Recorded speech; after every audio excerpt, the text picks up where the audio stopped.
Salut tout le monde, dans cette vidéo je vais vous démontrer pourquoi le business de la location de véhicules de particulier à particulier est peut-être l'une des meilleures occasions, l'une des meilleures opportunités en 2022.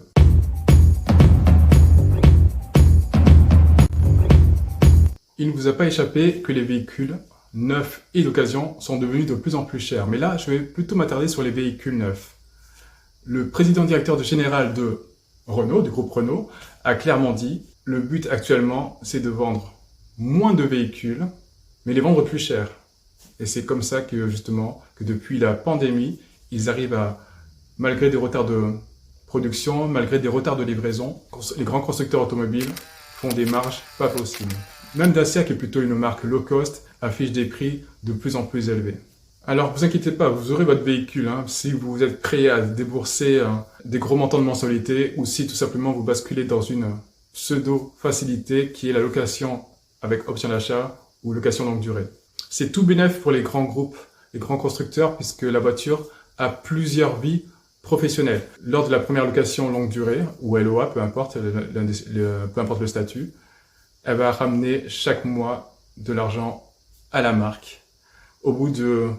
À la fin du contrat, lorsque vous allez ramener le véhicule, ce véhicule va continuer sa deuxième vie professionnelle et donc basculer sur ce qu'ils ont mis en place depuis peu, la location longue durée, LLD ou LOA, peu importe, mais cette fois-ci d'occasion, avec les promesses effectivement d'entretien, d'assurance, patati patata. Alors moi je suis personnellement de l'ancienne école et j'aime bien posséder mon véhicule, puis pouvoir le revendre. Mais effectivement, ça ne sera pas le cas pour tout le monde et ça ne sera peut-être pas facile pour tout le monde. Et peut-être que moi aussi, finalement, je ferai comme tout le monde. Je deviendrai un loueur perpétuel de voitures. Le deuxième point, c'est que les villes bannissent les voitures à moteur thermique. Vous avez sûrement constaté que de plus en plus de villes bannissent les véhicules thermiques. Et on pourra polémiquer pour si c'est bien, si c'est pas bien.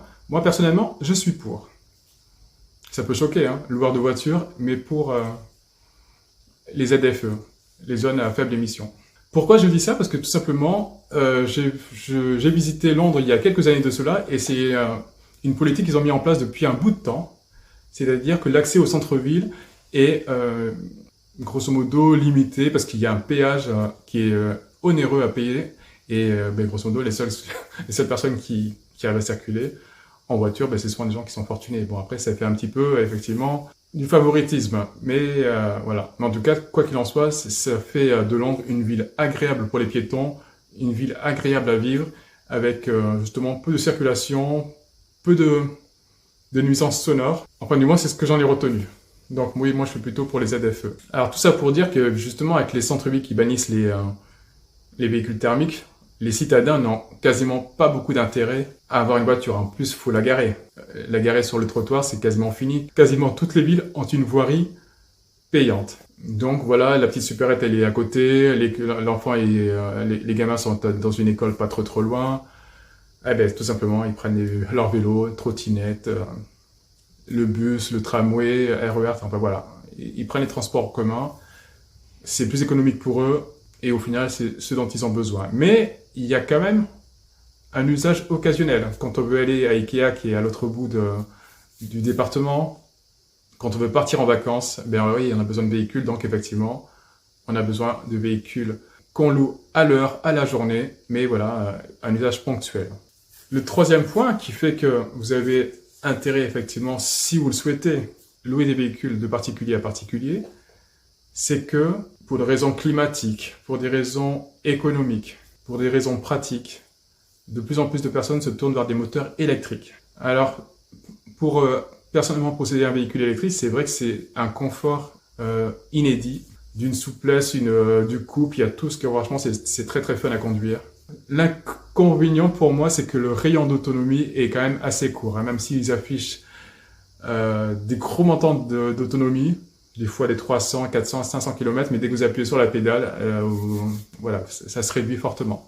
Et ça, peu importe la marque, que ce soit la Dacia Spring ou une Tesla, dès que vous appuyez sur le champignon, ça se réduit fortement. Ce qui fait que beaucoup de propriétaires de véhicules électriques, et ils sont de plus en plus nombreux, comme je disais auparavant, lorsqu'ils préparent un séjour, une longue distance, vont s'orienter vers les loueurs de voitures, Hertz, Avis, Ucar. Et pour ceux qui sont plus malins, ils vont se tourner vers les véhicules de location de particulier à particulier et se rendre sur les plateformes telles que Getaround et Wecar. Donc voilà, pour toutes ces raisons, usage ponctuel, occasionnel des véhicules, prix d'achat des véhicules de plus en plus élevé, autonomie des véhicules électriques ne permettant pas de faire de longs trajets. Pour toutes ces raisons, si vous avez loupé le coche du Bitcoin, si vous avez loupé le coche de l'immobilier, si vous avez loupé le coche de Internet, je pense qu'effectivement, la location de véhicules entre particuliers, ça peut être le bon plan. Si vous voulez plus de contenu, abonnez-vous, activez les notifications, comme ça vous allez être averti de toutes mes nouvelles publications. J'ai beaucoup de contenu à vous offrir, il faut juste cliquer dans les liens qui sont autour de la vidéo, liker, partager, commenter. Est-ce que vous êtes pour ou contre les zones à faible émission? Allez, je vous dis à bientôt. Ciao.